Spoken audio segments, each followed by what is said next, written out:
செஷன்னு இப்போ அந்த வாட்ஸ்அப்லாம் சொல்கிறோம்ல, அதை மாதிரி ஒரு ஆப்பு. அது ஒரு சிக்னல் மாதிரியான ஒரு ஆப்பு. ஒரு ப்ராசஸ், அந்த மெசஞ்சர் சர்வீஸ் மாதிரி. அங்கே வந்து $300 இது விற்பனை ஆகுது. டேட்டாஸ், நம்மளோட டேட்டா விற்பனைக்கு இருக்குது. நீங்கள் எலெக்ஷனை பாதுகாப்பாக நடத்துகிறேன்னு சொல்கிறீங்க, லீக்கே ஆகாதுன்னு சொல்கிறீங்க, ராகுலுக்கு வந்து பொய் சொல்கிறான்னு சொல்கிறீங்க. இப்போது இந்த டேட்டா லீக் ஆகாமல் தடுக்க வேண்டிய பொறுப்பு யாரோடது? எலெக்ஷன் கமிஷனோடது. டேட்டா நான் கொடுக்கலன்னு சொல்கிறேன், கொடுத்து லீக் ஆகிருக்குது, கொடுக்காமே லீக் ஆகுது. டேட்டா லீக் ஆகிறத தேர்தல் கமிஷன் எப்படி தடுக்குதுன்னா, வடிவேலு சார் ஒரு படத்தில் வந்து அண்டை கொடுத்து தடுப்பார் தன்மா மண்டையை வச்சு, அதே மாதிரியான தடுக்கிற வேலையை இப்போ வந்து ஆக்சுவலி லீக் பண்ணுற ஒரு சேனல், அது யாருன்னு ராகுல் காந்தி கேட்டிருக்கிறார்.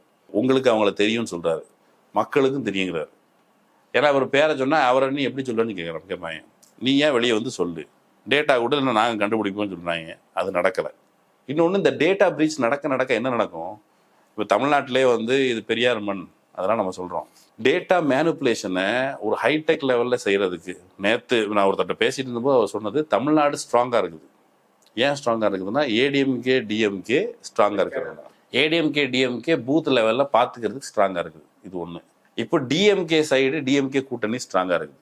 ஏடிஎம்கே சைடு கூட்டணி, அந்த சைடில் இருக்கிற they have a data, they have a booth, இவங்க இந்த சைடில் கண்காணிச்சிட்டு இருந்தாலும் அந்த பக்கம் டேட்டா பிரீச் பண்ணுறதுக்கு அதிமுக வழியாகவும் ஏதாவது முயற்சி செய்யக்கூடும். இப்படியான ஒரு ஆபத்தான நிலையில் தான் இருக்கும். டார்க் வெப்பில் உங்களுடைய டேட்டா விற்பனை ஆகுது, அரசாங்கமே தெலுங்கானா கவர்மெண்ட்டுக்கு கொடுக்குது. தெலுங்கானா கவர்மெண்ட்டுக்கு மட்டும்தான் கொடுத்தியா, இல்லை வேறு யாருக்கெல்லாம் கொடுத்த?